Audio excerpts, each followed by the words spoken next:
I guess the obvious first question is if you could just introduce yourself, who you are, what you did on this game, and... Sure, yeah. I'm Matthew Dunstan. I'm one of the designers of this game. I'm an Australian, but I live in Cambridge at the moment, and I'm a game designer sort of part-time, but I also am a research scientist for my day job. Hi, I'm Brett Gilbert. I'm the other designer of this game, and I'm pretty much a full-time game designer now, so almost. It's a precarious position, but almost a full-time game designer. And this is a game we worked on 3 years ago now, I guess. So it's a game that's been long in the making, but we're very happy with the result. Okay, so it is called Professor Evil and the Citadel's Time. It is indeed. Who is this Professor Evil? Here he is. He's a little bit misunderstood. He has his mansion, his citadel, and he's a time traveler. And he's gone through time stealing precious artifacts. And it's our job, the members of the team who are playing, to rescue those artifacts before he locks them away forever. So he's the nemesis, and we are the plucky team of adventurers to rescue those from his mansion. Mm-hmm. It seems like you have quite a universe that is coming almost outside from the game that is all in the game. Do you have a ton of documents that at home that served you in the creation of this game? Thank you, Brett. Give me the question. No, not really, to be honest. Actually, the original prototype was very plain, and really I think this is the work of Funforge, really bringing in that world, and Bubin with his, sorry Bubin if I've completely mispronounced your name, but bringing that world to life. Because for us, I mean, the Professor was always a character, but it wasn't realized in art or in... we had the story, but I don't think we had the world fleshed out as you see it now. So I think that's definitely something Funforge has really brought to it. And so it's been a really good collaboration, I think, in that way. Speaking of your first idea, what was the first idea for this game? Was it co-op from the get-go? Yeah, I think we were interested about having a lot of co-op games are somewhat abstracted. Like the thing that you're fighting against can be very abstract. Pandemic, for example, it's hard to personalize fight against a virus or fight against a forest fire. So I think we wanted to have an actual person who's present and that you're interacting with. And so I think the idea came from how would you have a character like that? How could you have that in a simple enough game that didn't require it to be controlled by another player, or and how can you really have a feeling that he's a character? But at the same time being controlled by some system. I think that's probably one of the sort of really core kind of ideas in the game, I'd say. So it was never a question to have a player control the character, like a 1v all? No, absolutely not. I don't think either of us are very... I think we're interested in really more pure cooperative games, really, where people really get to communicate with each other and work together. And yeah, so that was really the only option for us, I think. Okay. Obviously, you said we several times during the last few answers, but it's not the first time that you're working together. You have a ton of other games together. What do you find in each other? How do you qualify your team? What do you bring to the team, each one of you? I think we are very different, and I think that's why it's been successful. I mean, Matt is much better at ideas and about rendering those ideas into a playable prototype and just bash through it and see what happens. I think I'm more instinctively an editor or a developer in a sense. And once I've understood that idea, then it's a question of how do you express it in the best way possible, and which bits are the best bits and which bits can you leave aside, because all games need all of those things. I mean, neither of us are particularly theme-led, which is, Matt said, this is why Funforge is such a good partner for this kind of game, because they brought all of this colour to it. But there's mechanisms and there's development and there are different elements of that, so I think we do complement each other, and that's true in the other designs we've worked on as well. Generally, they're Matt's ideas, to be fair to Matt, but he has lots. So the question is which are the ones we choose to develop, which inspire both of us potentially, and which we can both have a kind of ownership and intellectual kind of interest in. And not all ideas make it. Not because they're bad, but because they're not necessarily interesting to both of us. You know what I mean? Almost any idea can be a game. And having a second voice and collaborating is a very productive and creative way to express those ideas. So it's been very positive. When you say that any ideas can be a game, I'm always interested by this idea. Any theme can be a game as well for you? They can be. I mean, that doesn't make them a saleable game. I mean, some themes are just...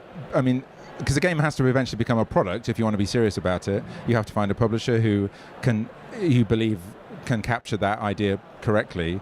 So yes, in theory, anything. I mean, games are art. They can be anything you want them to be, but that doesn't necessarily mean they're going to reach a bigger audience or they're going to reach the right kind of. The players you want to experience them are going to experience them in the way that you want them to experience them.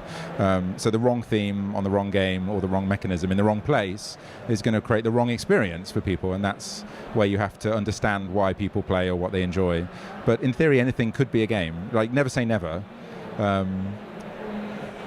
Okay.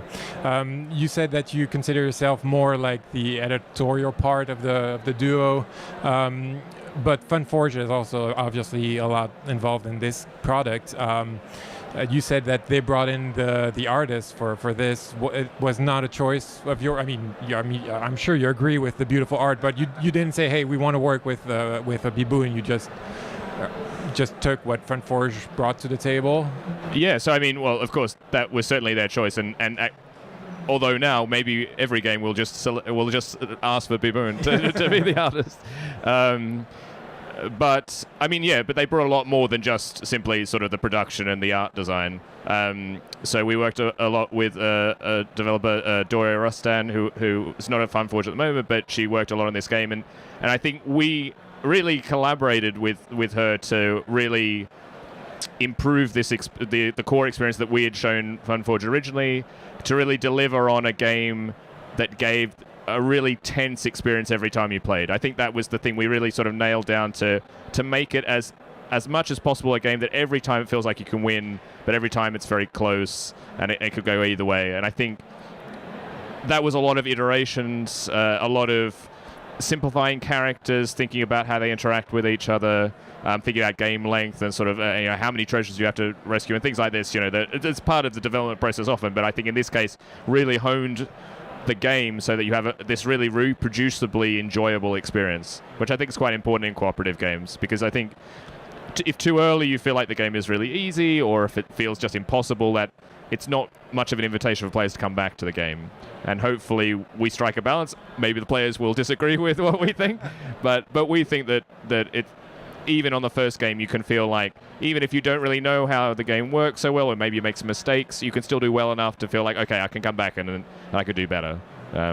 After I've been playing this one, I think a couple times already, it seems like there's not a ton of planification that you can do in the game, because it's always the Professor Evil will always follow your turn, and he's going to mess around and just completely ruin your plans, so to speak. And this is part, but maybe not entirely, but caused by the dice. The dice are here. Were they always in the design, or did you have a deck of cards to simulate his movements? Tell us, how did you settle on the dice? Yeah, actually, that's just a really early part. It's always been in the game, and actually the dice system really hasn't changed very much.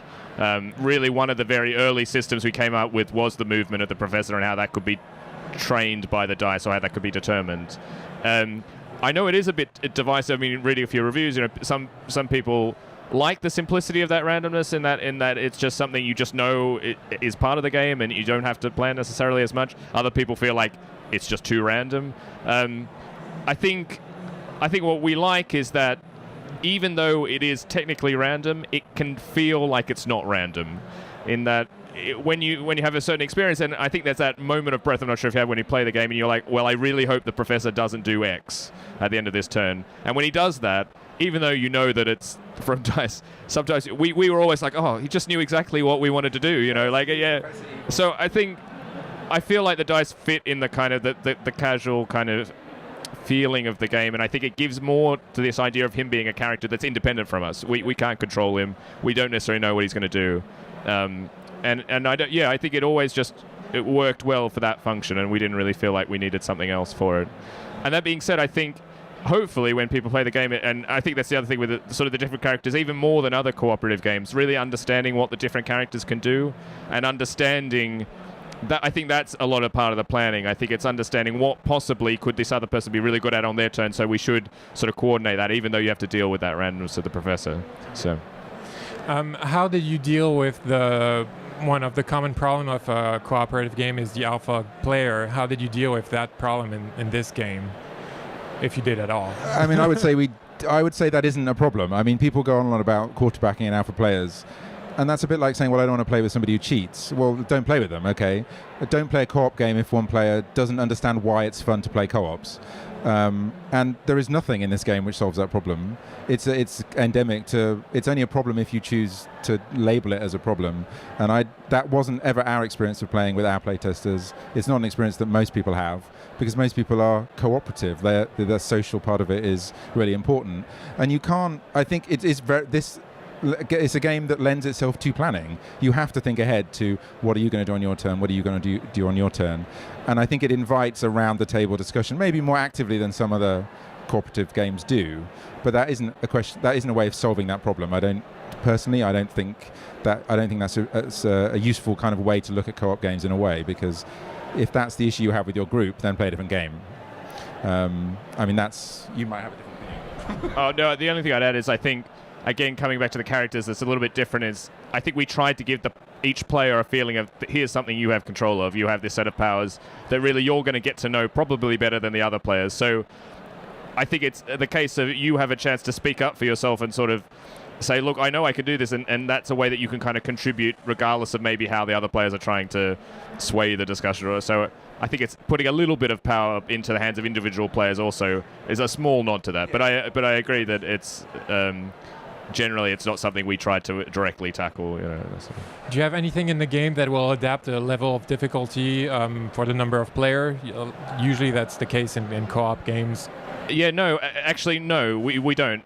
Really, we limited the player count to 2 to 4 because you can essentially have the same experience.